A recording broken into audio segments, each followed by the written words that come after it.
allons profiter de l'expérience des uns et des autres pour voir ce qu'on est capable de faire. Et je vais vous donner un exemple. Je parle du Mozambique à plusieurs reprises. Depuis le début de cette année, on a une entreprise de la Réunion, je ne vais pas citer son nom, une entreprise de la Réunion qui envoie systématiquement donc, un conteneur de produits réunionnais pour être vendus aujourd'hui au Mozambique. C'est que les choses sont en train de se mettre en place. Et quand l'entreprise fait ça, ben c'est des emplois d'ailleurs. C'est la création d'activités, c'est la création d'emplois. Donc la dimension culturelle, la dimension sportive et la dimension économique, c'est là-dessus qu'il faut qu'on travaille ensemble. La région a pris, en tant que président de région, pendant ces 5 ans, j'ai pris quelques initiatives. On a une antenne à Madagascar, à Tananarive, une antenne de la région, c'est-à-dire qu'il y a un personnel de la région à Tananarive aujourd'hui, qui travaille pour écouter les entreprises, pour accompagner les entreprises. Quand il y a une entreprise à Majinga ou dans le sud malgache qui a une difficulté et qui n'arrive plus à avancer, le personnel qui travaille à la région, M. Galindo, son nom, descend et va voir l'entreprise pour essayer de régler le problème.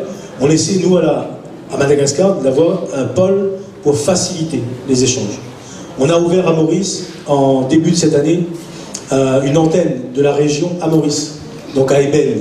Donc depuis quelques mois maintenant, on a quelqu'un qui travaille pour la Réunion, à Maurice, et pareil, qui accompagne les associations, qui essaie de comprendre les chefs d'entreprise, pour faire en sorte qu'on soit ensemble.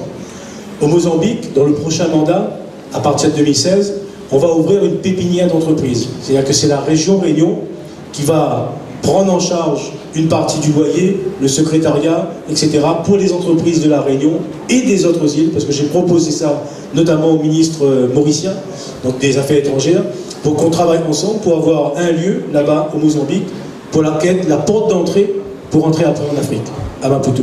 Donc on est en train de faire ça aujourd'hui. Ça, ce sont des dossiers qu'on a commencé à poser et qu'on va continuer à mettre en place pour rassembler, réunir et être fort sur le plan économique. Parce que c'est l'économie, ce sont les entreprises qui créent de l'emploi. Et si vous voulez que les entreprises créent de l'emploi, il faut qu'on soit, nous, acteurs publics, politiques, qu'on soit des facilitateurs. Ça, c'est la première chose. La deuxième chose, on fait depuis quelque temps un très gros travail sur les visas. Je ne comprends pas pourquoi c'est aussi facile pour un Réunionnais d'aller à Madagascar, c'est aussi facile pour un Réunionnais d'aller aux Comores, et c'est aussi compliqué pour un Comorien ou pour un Malgache de venir à La Réunion. Quand je dis je ne comprends pas, quand je dis je ne comprends pas, bien sûr je comprends. Je comprends très bien ce qui se passe. On est dans un pays, La Réunion est un territoire français, avec une réglementation française. Et vous voyez bien que la réglementation française, c'est très très bien, mais c'est très très très compliqué aussi. Il faut qu'on trouve des moyens d'assouplir tout cela, pour faire en sorte qu'il puisse y avoir davantage d'échanges, aussi bien encore une fois, avec les îles, mais aussi avec des pays comme l'Inde, des pays comme la Chine. On a travaillé sur l'assouplissement des visas. On a obtenu pendant ce mandat pour que un Chinois qui vienne à La Réunion, un touriste chinois qui vienne à La Réunion, il n'ait plus besoin d'attendre 6 mois, comme c'était le cas avant, pour pouvoir obtenir un visa et venir sur place.